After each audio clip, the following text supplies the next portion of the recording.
Hi, I'm Callum from Tyne Valley Motorhomes, and this is the handover demonstration on the Malibu 540 DB. So as we walk around the vehicle, you've got your Truma cover for your diesel heating, as this has had the diesel heating upgrade fitted to it. You've got your hookup point, so to hook up you always want to get your hookup blade, lift it up and slide it on there. Always hook the van up first and then take it to your power point, so you're not walking around with a live lead. And you've got your toilet, which is in here. So this is a swivel toilet, so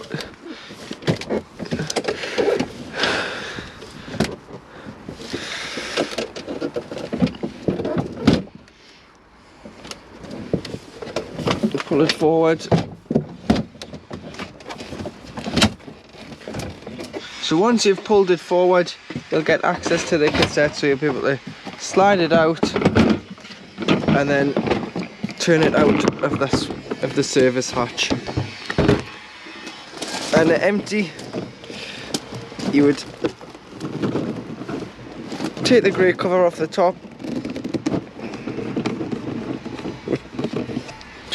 go to your waste disposal point, which is normally behind or beside your toilet block. Press this button and tip it out. Once you've tipped it out, put some water in, give it a shake, tip it out again, and then if you want to use the chemical, you'd fill this with the liquid chemical into here and it's ready to use. If not, if you're using the tablet form of chemical, you'd put a pint of fresh water back into the cassette, push it back into the vehicle, and then you would drop a tablet straight down the toilet and open the blade, and it'll drop into the cassette and break down into the liquid. And then at the passenger door, you've got your diesel intake and your AdBlue solution, as it's a Euro 6 compliant engine. It's got AdBlue, so your diesel would open with the ignition key, and then like I said, because it's a Euro 6D compliant engine, it's got AdBlue for the exhaust system. So this will come on between, you'll get a light on the dash which will come on between the fuel gauge and the temperature gauge, and it's basically telling you to top up as soon as possible. You do have a mileage countdown, and it'll be full now, so it tends to come on at 5,000 to 6,000 miles. You would top it up, and then it is just a 20-litre tank, and it'll do another 5,000 to 6,000 mile. But as soon as it comes on, top it up, because if not, the vehicle can go into limp mode or fail to start. Going into your passenger door, you've got your tyre pressures, so 5.5 bar front and back, which is 79.5 psi all round. Your engine battery is underneath the floor here, so you get access through here, and your bonnet release is on the side of the passenger dashboard. And if we just have a quick spy underneath the bonnet, you've got your various liquids. You've got your brake fluid. This cover lifts off and gives you access to your radiator coolant and your power steering fluid, which is next to it. The main one you're going to need is your screen wash. Got your oil filler and dipstick. Paint code, if you ever need any touch-ups or repair any damage, that's the paint code. I've got your weight plate here. Earth for a jump lead. And then if you just put your key in here, lift this up, you then put your red clip on here, and this is for giving or receiving a jump start. And then to put the tow bar on, you need to take the cap off, get the swan neck of the tow bar, make sure it's unlocked, pull the cap, so stand it up, pull the cap out and slide it right the way around until you hear it click, and that is getting the tow bar ready to be accepted by detachable, and then push it up until it clicks, and then you've got the red key, so you can lock it, take the key out so your tow bar doesn't get stolen, or push it back in, open it up, pull it out, twist it the full way to drop it off. and that's how you'd use the tow bar. And then again, to put it back on, what you need to do is you need to pull it out and then turn it clockwise until it clicks like so. And you'll see when it's clicked, because you can see the metal between the tow bar and the handle. And then your electrics for your tow bar are 13 pin.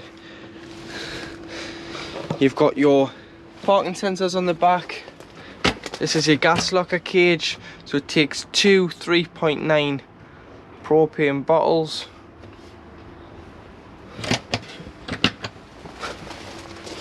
You can open the doors wider by pushing this in and pushing the door back.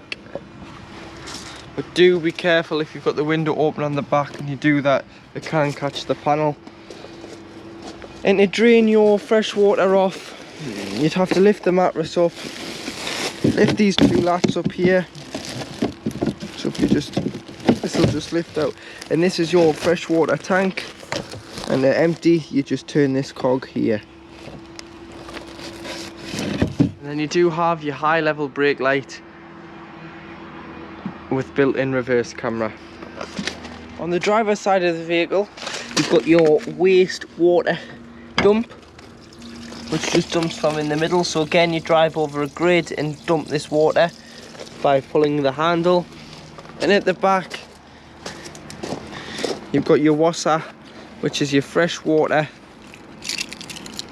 which opens with the Malibu key, Carthago key. You know, open that up, open that, put a hose pipe in there until it overflows, and you've got enough water on board, and you can look at the panel to see the display of water that's in the tank. So when you come in the van, above the sliding cargo door, you've got your main control panel for your electrics. So you've got your on-off button, which will either give you 12 volt if you aren't hooked up, but if you are hooked up, you'll get this indication here, so you get 240 volt running around the vehicle. You've got your media system, so you can turn on the head unit at the front and it'll power off the leisure battery, so you can have the music on when parked up. And then these buttons here are your readings. So you've got your back battery, which is your leisure battery. You've got your freshwater reading of 25%. Waste is 0 because I've opened it from the outside, as you have seen. And then you've got your front battery, which is your engine battery. And then this little switch here is for your tank heaters, which puts a current through the water. And if it's going to freeze overnight, you want to switch that on, and it stops the water from freezing in the tank. Coming next to it, you've got your Truma digital control panel. So you press and hold to turn on, and then you get this screen, so you press enter. You've got the van with a thermometer in, which is your temperature of your vehicle, 30 degrees all the way to off. So we'll just say for this, we'll say 17 degrees, press enter. That's preset the heating to 17 degrees. Coming further along, you've got your water, so you can have off if you've got no water in. Eco is 50 degrees of heating your water, hot 70 degrees, and boost prioritizes your water, so it'll turn off your heating. So for this, we'll say hot. And then moving further along, you've got your source. So you've got fuel, which is diesel, which is fed from your main diesel tank. You've got a mixture of 1 kilowatt of electric and diesel, a mixture of 2 kilowatts of electric and diesel, electric on 1 kilowatt and electric on 2. Normally you'd use electric on 2 if you're on a site within the UK, not waste your fuel, or you can use fuel on its own if you're wild camping. Or you can use a mixture of fuel and electric on mix 2 if it was cold and you were in desperate need to heat the van or the water. Rate the large skylight above the lounge area. If you just pull the toggle down, and then you can wind it up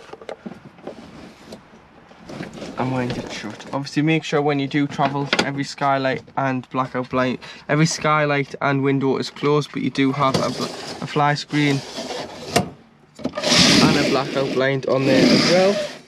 To open all your cupboards, you push down on the handles and open up, and in there you do have your solar panel meter, so you can view the levels. And you've got large storage over the front. got your lights here, so you've got off, on and light, off, back is these two lights. Got all your switches down here for your various lights, a 3-pin plug when hooked up, and your step switch, and then this clips up, and then you just press here to fold it back down. Drawers, 2 gas rings there with your spark igniter there, so once you've got a gas bottle on board they will work. Storage, a rack there for your various bits and pieces, and then your fridge is just a 12-volt compressor fridge, so you turn it on and off via this knob here. So you've got 0, which is off, and then you've got your 1, 2, 7, which is your temperature. Above, you've got a small freezer compartment. Your skylight in the bathroom is exactly the same as the one over the rear bed, which you just push in, slide open, or you can put into the grooves. Got a blackout blind and a fly screen, but make sure they're shut before you start travelling. And then you've got your turn, take these off, your shower screen, and then you can slide them around the back, so you'll have to remove the duck board, lift that up, then you can put it back down. And what they're designed to do is stop your cabinets from getting wet when you're having a shower. But when you do start travelling, if you just tie them back in, as it can clatter around when you're on the road. And to operate your toilet, if you put your foot on the pedal and then pull the toilet out,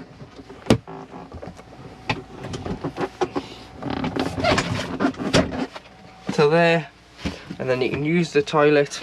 So you've got your flush, which obviously flushes your loo, and then you've got the trapdoor, the blade. You slide that to the right and it'll allow it to go into the cassette. So this has got to be shut to get the cassette out, otherwise it won't come out behind out the hatch on the exterior of the vehicle. So to use it, you'd flush, which lubricates the blade, open the blade, use the toilet, flush, and then close the toilet, and that's how you'd use it. And then obviously when showering you can push it back down and push it back out the way to give you some more space. You do have your sink there with your tap, so that water's getting lovely and warm there.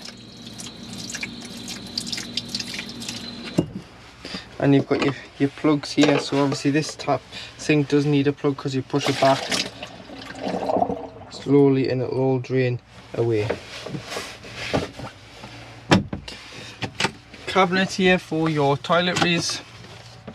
And then when winterizing, so you've opened your fresh water, you've opened your waste, you've opened your boiler, if you just take your shower head off and allow the shower hose to lie in here, as you can see it's quite coiled up, and leave the shower hose mixer tap open as well.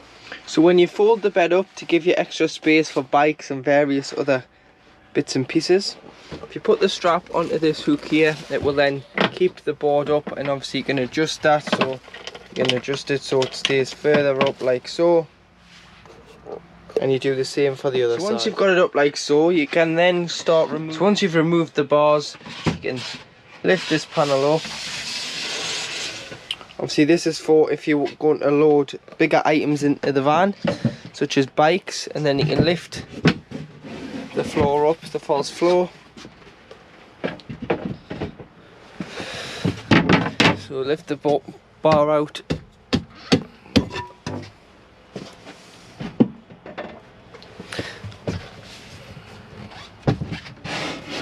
And then you'd lift this out. And then as you can see, there's tethering points on the floor for you to tie things down with. You've got a light. And then behind here is your boiler. So your boiler holds 10 litres of water at any one time. In the winter, it is very important that you drain it off. This is how you drain it off. So this is a frost control, so it'll automatically drop the water at 3 degrees, but don't rely on it just in case it ever becomes faulty. What you need to do is, you can see that the button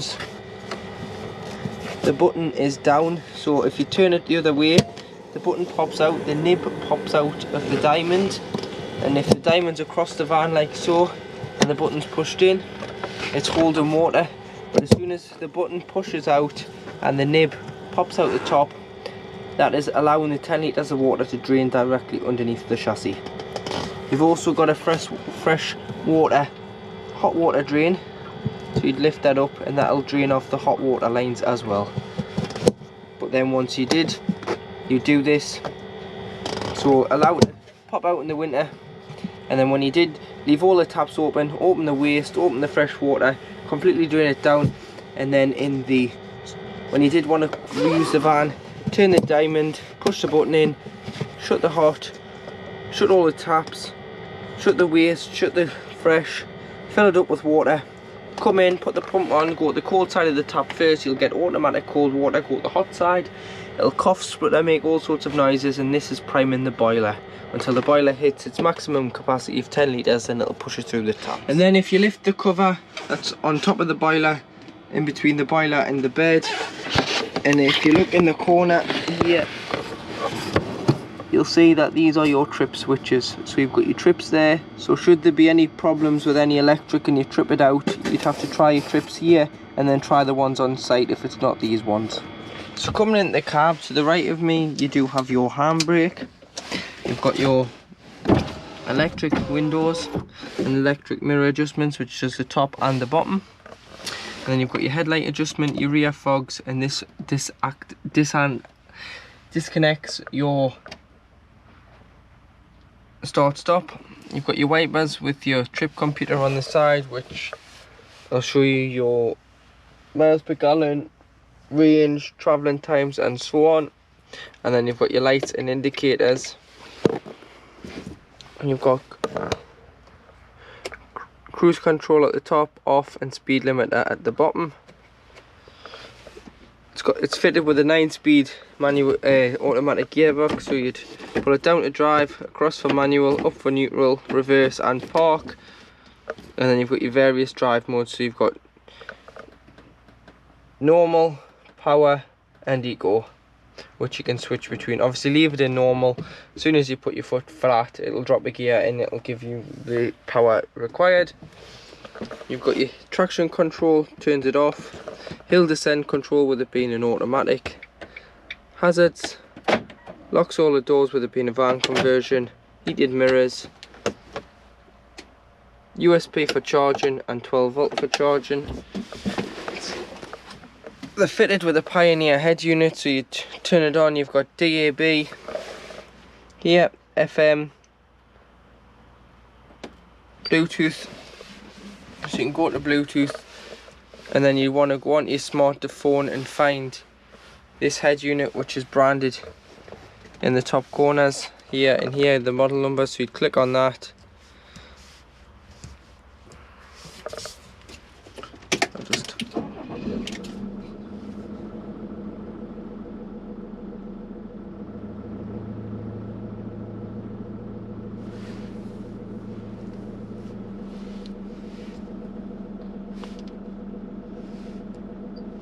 So you go onto Bluetooth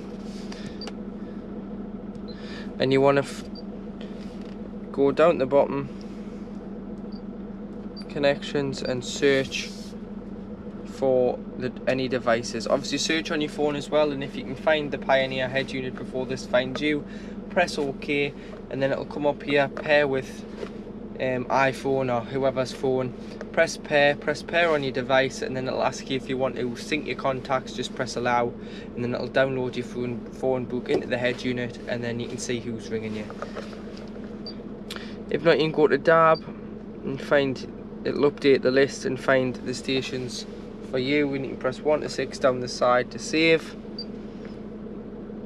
or you can plug in a USB.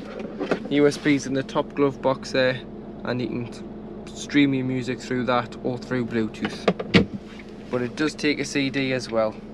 Obviously you've got another glove box here.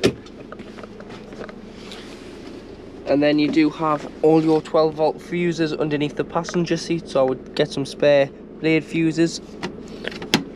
And your leisure batteries underneath the drivers, but to spin the seats round, use these little arms here, pull them. If it then gets stuck, pull the seat forward, and then you'll be able to spin it round into the back.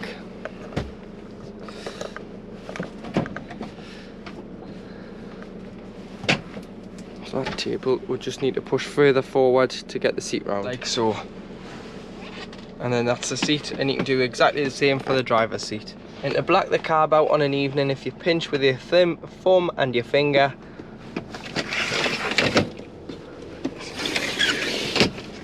do the windscreen, pinch them as well.